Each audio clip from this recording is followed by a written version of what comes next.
Ilara lived in the sky. Her home was Athelgard, a city of light and life. Towers of white stone twisted toward the sun, draped in green vines and flowers of every color. The air hummed with a gentle energy, a power that made the plants grow and the fountains sing. Ilara was a tender of the bloom, a caretaker of the city's most precious life. She wore simple white tunics, and her hands, though often stained with soil, were gentle. She knew the language of petals and leaves. She understood the quiet ways of growing things. Her world was orderly, it was beautiful, it was safe. Below, in the shadowed lands of the Undercroft, lived Kale.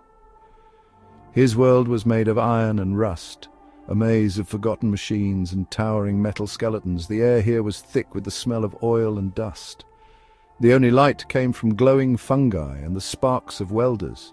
Kale was a scrapper, a finder of lost parts and forgotten mechanisms. He wore patched leather and his hands were calloused and strong, marked with the grease of his trade.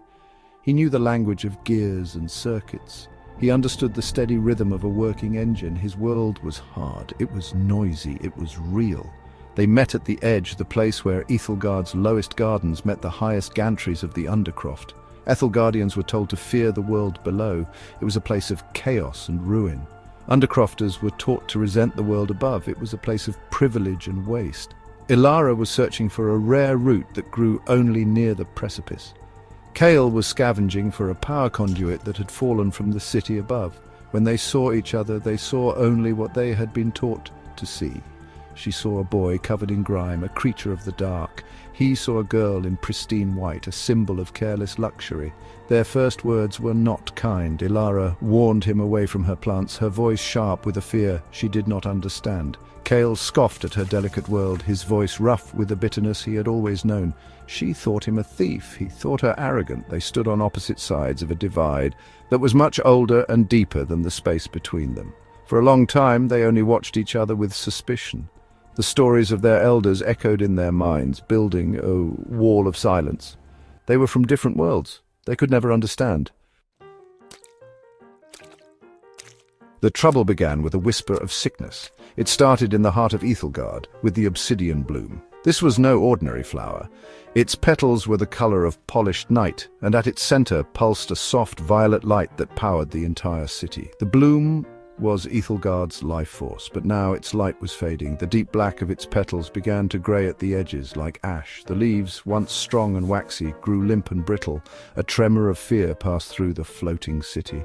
The energy that kept them aloft, that made their gardens thrive, was weakening. The elders and tenders tried everything they knew, but the bloom continued to wither.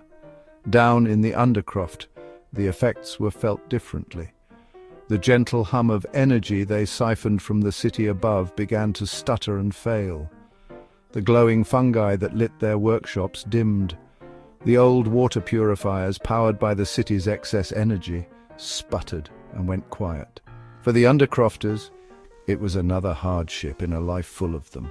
They blamed the people of Ethelgard. They believed the Sky Dwellers were hoarding the power for themselves, letting only the barest trickle fall to the world below. Resentment grew harder and colder, like setting metal. Kale saw the struggle in his community. He saw the dimming lights and heard the growing anger. Against her city's rules, Ilara returned to the edge. She felt a strange pull, a need to understand something beyond her own world.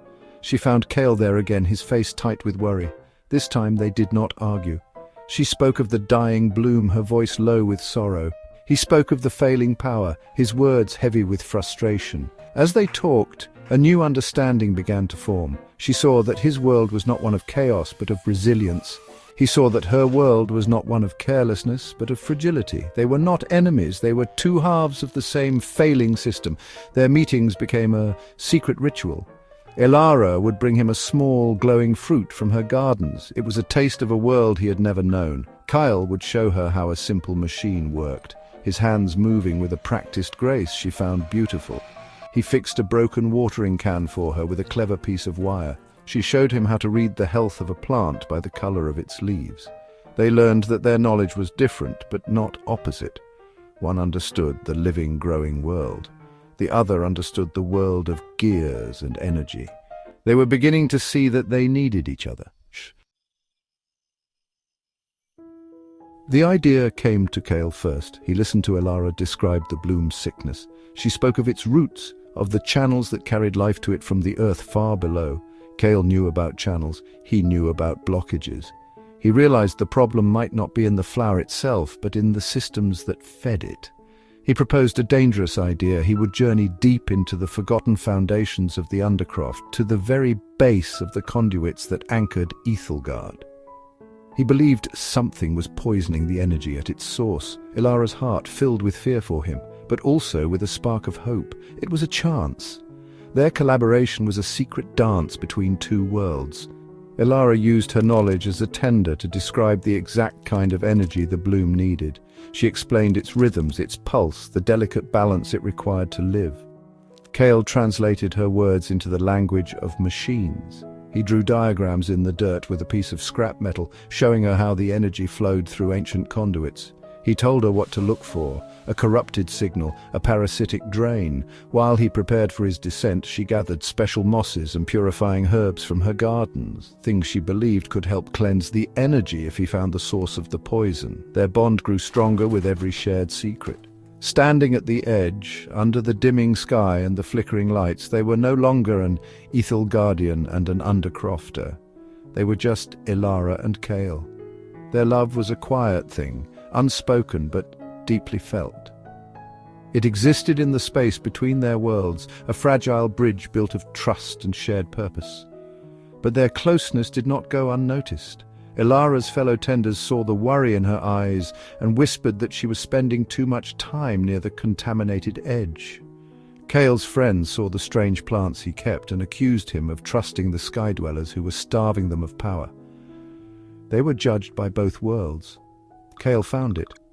Deep in the ruins, he discovered an old, decaying machine from a forgotten age. It was latched onto the main energy conduit like a leech. It was malfunctioning, leaking a toxic, chaotic energy into the flow, poisoning the very lifeblood of the city above. He contacted Elara using a simple signaling device they had made. He described the machine's toxic output. Listening carefully, she knew exactly what to do. The purifying mosses she had gathered were meant to absorb just this kind of chaotic energy. The herbs could neutralize the poison. Together they had the answer. They had a cure. The final act was a race against time. Kale stayed below, at the source of the poison. Elara stood above beside the fading Obsidian Bloom. They communicated with flashes of light, a simple code they had invented. Following her instructions, Kale carefully packed the cleansing mosses around the corrupted machine. He had to be precise. A wrong move could overload the entire system. Above, Elara prepared a poultice from the herbs. She laid her hands on the bloom's stem, feeling the faint, sickened pulse. She waited for Kale's signal, a single steady flash of light that would mean he was ready. The fate of both their worlds rested on their trust in each other. The signal came. As Kale applied the mosses, a surge of raw, unstable energy burst from the old machine. It was a final, violent spasm. The ground shook and ancient metal groaned under the strain. He was thrown back by the force, and the platform he stood on crumbled away into the darkness below. At that exact moment, high above, Elara saw the violet light in the Obsidian Bloom flicker and then surge with new life. She applied her herbal cure, and a wave of pure energy washed through Ethelgard. The light returned. The gardens drank in the power. The bloom was saved. But when she sent her signal of success back to Kale, there was no reply. Only silence. Kale was gone. The cure had worked, but it had cost him everything. Elara's heart was broken, but her spirit was not. She held the memory of their love, of their collaboration, as a new kind of light. She stood before the elders of Ethelgard and told them everything. She told them of the Undercroft, not as a place of chaos, but of struggle and ingenuity. She told them of Kale, the boy from the world below who had saved them all. She showed them that their two worlds were not separate, but connected. The sickness that had nearly destroyed them was born from their division. The cure was found in their unity. Inspired by Elara's story, a change began. The people of Ethelgard looked down not with fear, but with gratitude and a new sense of responsibility. They lowered conduits of clean energy and fresh water into the Undercroft. The Undercrofters, Seeing this offering, looked up not with resentment but with curiosity, they sent their best engineers and mechanics to help maintain the systems that now supported them both. The wall between their worlds did not vanish overnight, but it began to crumble. Ilara became the bridge, her story a testament to a simple, powerful truth. A single act of love reaching across a great divide could heal a broken world.